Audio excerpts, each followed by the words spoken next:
Good morning. Welcome morning meeting. Story time. All right. Some of you might really actually enjoy this story. It's not heart wrenching. um, I won't say it's exactly, well, maybe it is uplifting. I don't know. I'll just tell you the story and you can tell me what you think. So years ago, I worked for a company that implemented welfare to work type programs. So job training programs and things of that nature, and eventually went into state healthcare programs. I did that work for about 10 years and I traveled all over the United States doing that work and helping to implement those programs and training trainers and speaking at conferences and things like that. Did that for about 10 years. And on one particular occasion, I had been working quite a bit in California, and it was during the summer. It was kind of hot, as it often is in California. Anyway, so I'm in this office, and a white guy walks in to the program, and he's talking with the trainer that I'm there to work with at that particular moment. And I see this guy, and he's got tattoos all over his body because he's wearing a t-shirt and shorts, so I can see all on his arms, his legs, his neck. He had a big tattoo on his neck, and I'm just looking at this man in awe, quite frankly, because I'm like, that is an amazing amount of tattoos. Now, just side story here, I don't have a problem with tattoos at all. I don't care if you get a tattoo. My son has tattoos. I don't care. Here's the thing, I could never get a tattoo, and here's how I know. Aside from the fact that it would be painful and I'm not a big fan of the needles, I would not be able to make up my mind for something like that. It took me an hour to pick out a henna tattoo one time. An hour. And that's, temporary. So no, I could never do the whole tattoo thing. And then back then, this is in like early 90s, they were permanent. To get them removed was not an easy task back then. Okay. So anyway, so the guy's there, he's got these tattoos all over his body, and I'm looking at him, and he's getting a little uncomfortable because I'm staring at him. And I said to him, "Did that hurt?" And I'm pointing at his neck. I'm like, "Did that hurt? That looks like that would hurt a lot. Did that hurt?" And he looks at me. He's like, "Well, yeah, kind of." I'm like, "Well, what is it?" Because it was kind of hard to tell what it was. And it was apparently a falling angel. And I was like, "Oh." And he didn't have one on the other side. He said, "Well, at one point I was thinking about getting another one on the other side, but have a rising angel on the other side." I said, "But yeah, I'm not going to do that now." He said, "Oh, well, what's your plan for everything else?" And he looked at me. I said, "Well, you're here to job search. And all this stuff you've got going on here might be a little off-putting." And he started grinning. He goes, "Yeah, I know. I'm thinking about if I can get the money, I'm thinking about getting some of them removed." And I said, "Yeah, I didn't know you could get those removed." He says, "Yeah, it can be a little painful, but yeah, there's a way to get them removed now." I said, "Oh, okay." And it leaves scarring. So back in the day, apparently when you could get them removed, it would leave scarring. I don't know what it's like now. No idea. I'm not in that world. Now, here's the thing. Why would he feel compelled to get some of these tattoos removed, you might be wondering? Well, I'll tell you. He was a walking billboard of hate, and he knew it. Up and down his arms, up and down his legs, swastikas and white pride symbols all over. And I'm thinking, how the hell are you going to job search? You're going to have to wear pants, and it's sweltering. You're going to have to wear a long sleeve shirt, and it's sweltering. What the hell are you thinking, right? And he's got to think this through because, how's he going to know when he's walking into a business whether they support white supremacy and white nationalism or not? I mean, it's not like they're flying a flag to indicate that. So that means he's got to do something to cover this stuff up if he really wants to have a successful job search. And he knows this. This is not lost on him. He knows this, right? So we started to have conversations about this over the course of several days and the weeks that I was there. And we had some great conversations. I got to know him really well.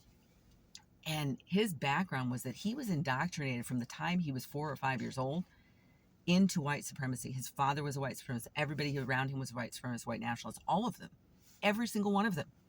This is what he was raised to believe was correct. And he believed it wholeheartedly, which is why he had swastikas and white pride symbols all over his body, because he was all in until he wasn't. So this guy went to prison more than once. And the first time he went to prison, he did what a lot of people will do when they find themselves in that situation. They'll find their group. They'll find their people in that organization, that situation, right? So he found all the people that were part of various white supremacist groups. Aryans, nationalists, whatever, right? And that was how he remained safe in prison, was by doing that. So then fast forward, he gets out. And he had a son. I should say he has a son. I assume the son's still around. He had a son. And he was starting to get a better relationship with his son. And one of the things that he realized was that his son, he asked somebody, hey, so who you dating, who you seeing, that sort of thing, right? And his son is, a teenager, but a little bit older. And his son didn't want to tell him. His son didn't want to share with his father who he was dating and who he had been dating for however long he'd been dating this person that he really liked. And his father's like, well, no, come on, just tell me. You gotta have a picture of her. Let me see, And so his son pulls out a picture and shows this man who he's dating. And it's a picture of a black girl. And he was just, ugh. And he was, ugh, not because it was a black girl, but because he realized his son loved this girl and was afraid to tell him about how he felt about this girl. And that hurt him in his heart. He didn't want that. He was trying to rebuild this relationship with his son. He didn't want his son to be like him. He didn't want his son to be like his grandfather and all those other people. He wanted his son to be better than that. And that is what he was saying to me. And that's what he wanted to communicate to his son. But he hadn't quite gotten that message to his son yet. So his son was really hesitant to share that picture. But then he did. And so I was like, well, what happened? And they ended up having a really profound discussion about how he was raised to believe about people of other races and cultures and ethnicities and how wrong it was. And how he didn't want that for his son. And he was happy that his son was involved with this young lady. And he eventually met the young lady. He loved her. So there's that. But then he went back to prison. And I don't remember why he went to prison the second time. But he went back to prison. And he said that when he went back, he made a point not to align with those groups. He found a way to exist in the environment without aligning with those groups. And he explained it wasn't easy to do it, but that's what he did. And he was committed to doing that. He did his time, and then he got out. And so when he got out, that was about the time that I was meeting him. He had recently been released from prison, and so we were having these conversations.